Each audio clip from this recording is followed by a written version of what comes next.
మాట్లాడారు గఫూర్ గారు. నిజంగానే ఇప్పుడు నేను అదే అడగబోతున్నాను. ఇప్పుడు సిబిఐ ఆల్రెడీ అప్పీల్ చేయడానికి వెళ్తుంది పైకోర్టులో. సో ఇప్పుడే ఇది టోటల్గా ఒక దశకి ఒక ఎండింగ్కి వచ్చేసిందని చెప్పేసి భావించడానికి లేదేమో. సురేష్ గారు, మీకు మిగతా పెద్దలకు ప్రేక్షకులందరికీ నమస్కారం అండి.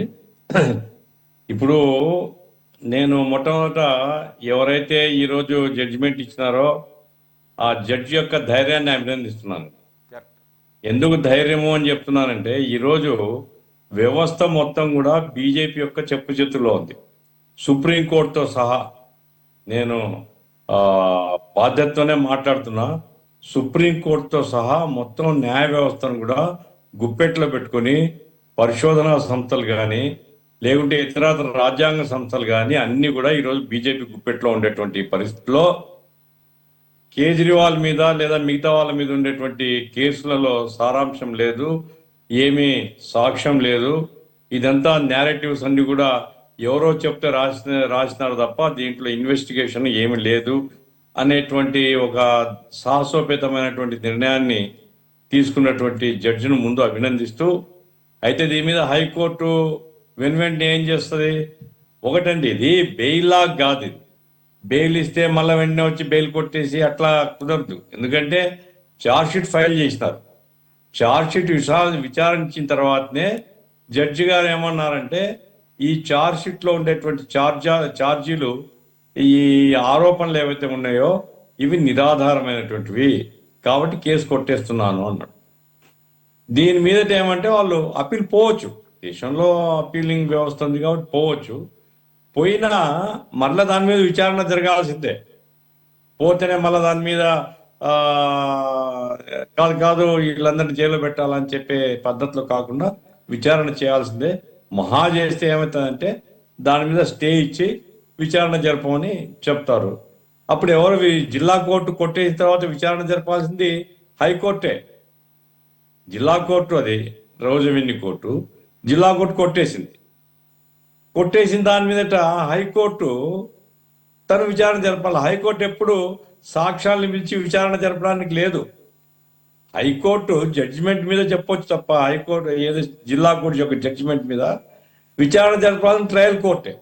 ఇప్పుడు ట్రయల్ కోర్టు కొట్టేసింది కాబట్టి ఈ కోర్టు కాకుండా ఇంకొక కోర్టుకి ఏమన్నా అప్పచెప్తారో చూడాలి. మరి ఏం చేస్తారనేది మనకు తెలియదు. కానీ ఏమైనప్పటికీ ఈ జడ్జి మాత్రం ధైర్యంగా, అంటే ధైర్యం అని ఎందుకు అంటున్నాను నేను, ఇప్పుడు ఉండేటువంటి ఒత్తిడిని తట్టుకొని ఈ తీర్పు ఈ రకంగా ఇస్తే ఆయన మీద కూడా దాని ప్రభావం ఉంటుంది.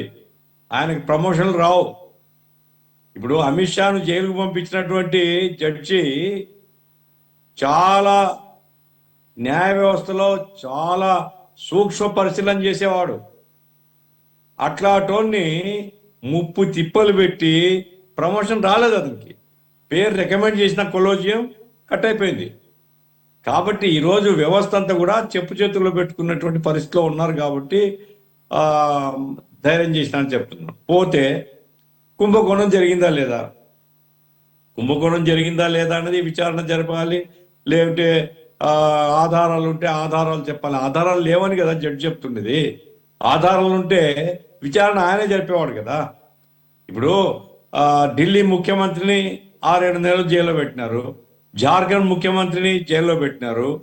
ఆ తర్వాత ఇంకా రాష్ట్రాల్లో ఆయన పాప లాలూ ప్రసాద్ యాదవ్ అండి, లాలూ ప్రసాద్ యాదవ్ 20 సంవత్సరాల కిందటి కేసులో ఇప్పటికీ ఆయనకు కొత్త కొత్త ఛార్జ్షీట్లు పెడుతున్నారు. ఆయన కొడుకు ముద్దాయి, ఆయన భార్య ముద్దాయి. అంటే భారతీయ జనతా పార్టీ కనుసన్నలో ఉండాలి.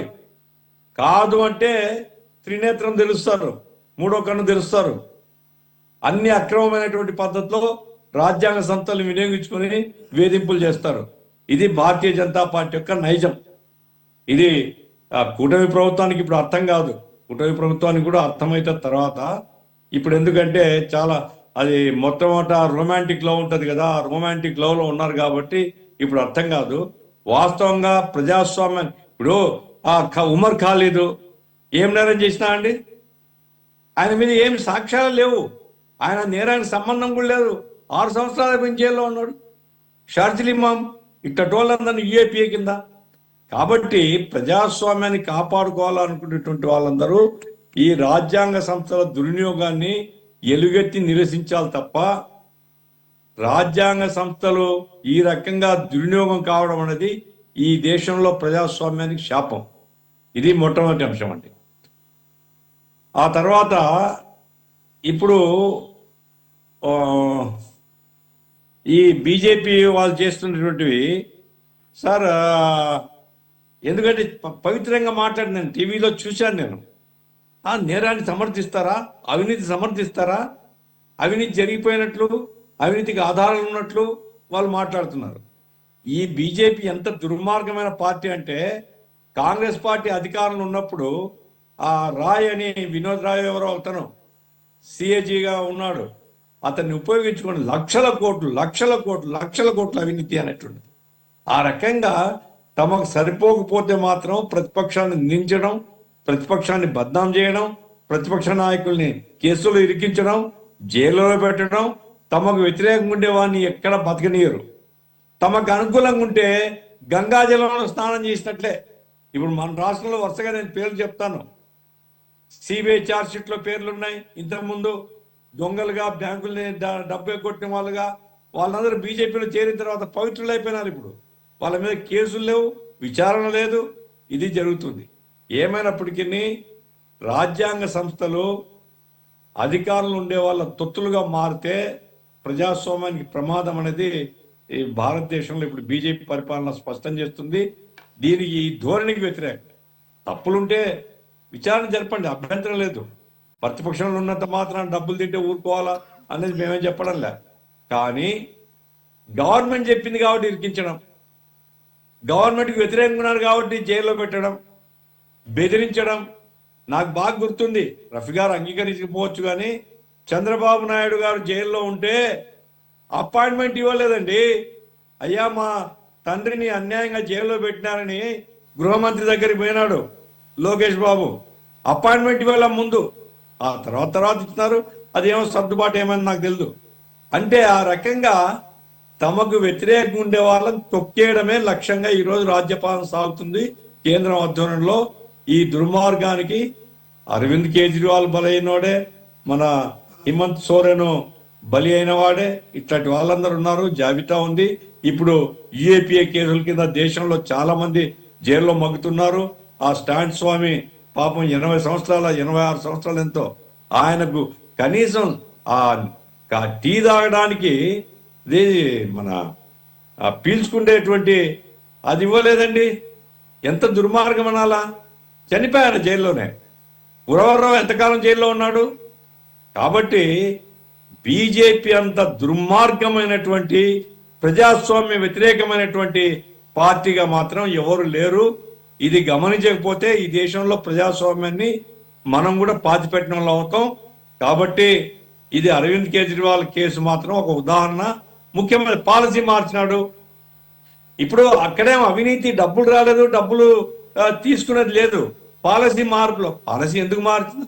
చాలా పాలసీలు మారినాయి.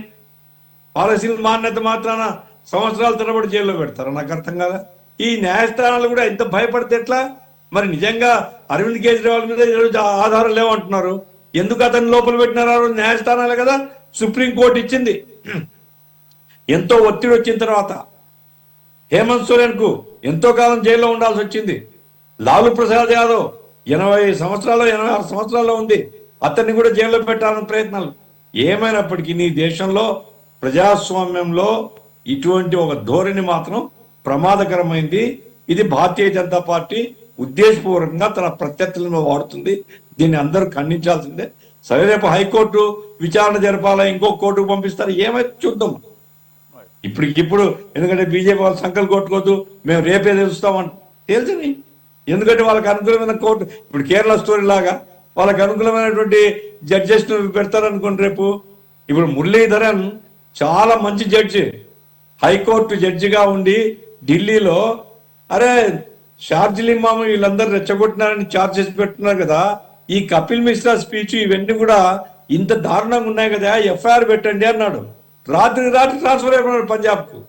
కాబట్టి ఈ బీజేపీ లీలను మాత్రం చాలా దుర్మార్గంగా ఉన్నాయండి. ఇది దేశంలో ప్రజలందరూ కూడా మేల్కోవాల్సినటువంటి అవసరం చెప్తుంది.